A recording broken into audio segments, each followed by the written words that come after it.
ఏలూరు జిల్లా గుండుగొలనగుంట గ్రామంలోని చేపల చెరువుపై విషప్రయోగం జరిగింది. దీంతో చెరువులో సుమారు 10 లక్షల రూపాయల చేపలు మృతి చెందాయి. గుండుగోలనగుంట గ్రామానికి చెందిన వెంకన్న బాబు అనే రైతు ఆ గ్రామ పంచాయతీ చెరువును 4.5 లక్షల రూపాయలకు లీజుకు తీసుకున్నాడు. ఆ చెరువులో గత 6 నెలలుగా చేపలు పెంచుతున్నాడు. అయితే తెల్లవారుజామున చెరువు దగ్గరికి వెళ్లి చూసేసరికి చేపలన్నీ చనిపోయి నీటిపై తేలుతున్నాయి. వెంటనే స్థానికులకు సమాచారం అందించి చెరువు పరిసర ప్రాంతాన్ని పరిశీలించారు. అది ఊట ఉందా అట్లా అడిగి మధ్యాహ్నం ఫోన్ చేస్తాను.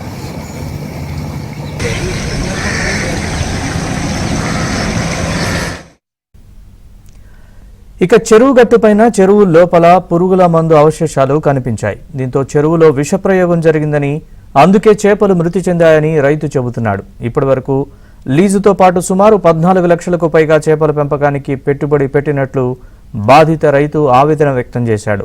విషప్రయోగం వల్లే చేపలు చనిపోవడంతో ఏం చేయాలో అర్థం కాని పరిస్థితి ఏర్పడిందన్నాడు. వెంటనే విషప్రయోగానికి కారణమైన వారిని శిక్షించి ప్రభుత్వం తరపున తనకు ఆర్థిక సాయం అందజేయాలని రైతు వెంకన్న బాబు కోరుతున్నాడు. నేను పంచాయతీ వారి దగ్గర నుంచి 4,50,000 రూపాయలు 3 సంవత్సరాలకు గాను పాట పాడుకుని వ్యవసాయం సాగు చేసుకుంటున్నాను, చేపల సాగు చేసుకున్నాను. అకస్మాత్తుగా రాత్ర నా చెరువు మీద విషప్రయోగం చేశారండి ఎవరో.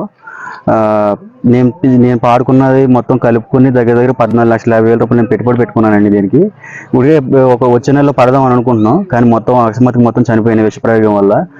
దీనికి ఏదైనా గవర్నమెంట్ నుంచి నేను ఏదైనా సహాయం చేస్తే నాకు బాగుంటుందని నేను కోరుకుంటున్నాను. అలాగే ఎవరైతే ఈ అగాత్యానికి పాల్పడ్డారో వాళ్ళని పట్టుకుని కఠిన శిక్ష చర్యలు తీసుకోవాలని చెప్పి పోలీసు వారిని కూడా కోరుకుంటున్నానండి. ఏలూరు జిల్లాలో చేపల చెరువులో విష ప్రయోగానికి పాల్పడ్డారు దుండగులు. ఈ ఘటనకు సంబంధించి మరింత సమాచారం మా ప్రతినిధి రాంబాబుని అడిగి తెలుసుకుందాం. రాంబాబు, ఈ ఘటనపై బాధిత రైతు పోలీసులకు ఫిర్యాదు చేశాడా? పూర్తి వివరాలు చెప్పండి. నరేష్, ద్వారత్రిమల మండలం గుండుగొలనగుంట గ్రామంలోనైతే ఒక చేపల చెరువు విషప్రయోగం జరిగింది. దీనికి సంబంధించి రైతు ఇంకా పోలీసులకు అయితే ఎటువంటి ఫిర్యాదు చేయలేదు. ఈ మధ్య నుంచి ఫిర్యాదు చేస్తామని చెప్తున్నాడు రైతు సాధనాల వెంకన్న బాబు. ఇతను దాదాపు 6 నెలల క్రితం పంచాయతీ నుంచి చేపల చెరువు లీజు తీసుకున్నాడు. 5 ఎకరాల చెరువుని 4.5 లక్షల చొప్పున తీసుకున్నాడు. అయితే అప్పటి నుంచి చేపలు పెంచుతున్నాడు. దాదాపు ఎప్పటి వరకు 10 లక్షల వరకు పెట్టుబడి పెట్టాడు. ఆ లీజుతో కలిపి మొత్తం 14 లక్షల రూపాయల వరకు అయ్యింది. అయితే నిన్న రాత్రి కొంతమంది దుండగులు చేపల చెరువులో విషం కలపడంతో ఆ చేపలను ఒకసారి చనిపోయాయి. ఈ రోజు ఉదయం చేపలకు ఫీడింగ్ పెట్టడానికి వెంకన్నబాబు అక్కడికి వెళ్ళేటప్పటికి చేపలన్నీ తేలిపోయడం కనిపించింది. దీంతో ఒకసారి నిర్గంధపోయిన వెంకన్నబాబు చుట్టుపక్కల ఉన్న రైతులు పిలిచి ఆ చేపలు చనిపోవడం చూపించాడు. అంతేకాకుండా వీరంతా కలిపి చెరువుగట్టు వెతికేటప్పటికి చెరువుగట్టు మీద పురుగు మందు డబ్బాలు, అదేవిధంగా అవశేషాలు కనిపించాయి. అదేవిధంగా చెరువులో సైతం ఆ పురుగు మందు అవశేషాలు కనిపించాయి.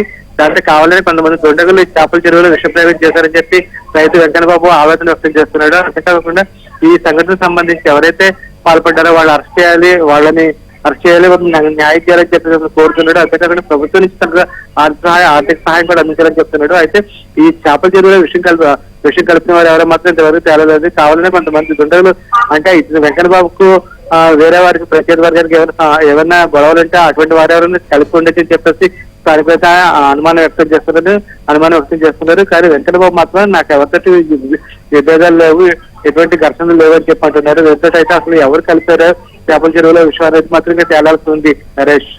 Right Rambabu, thanks for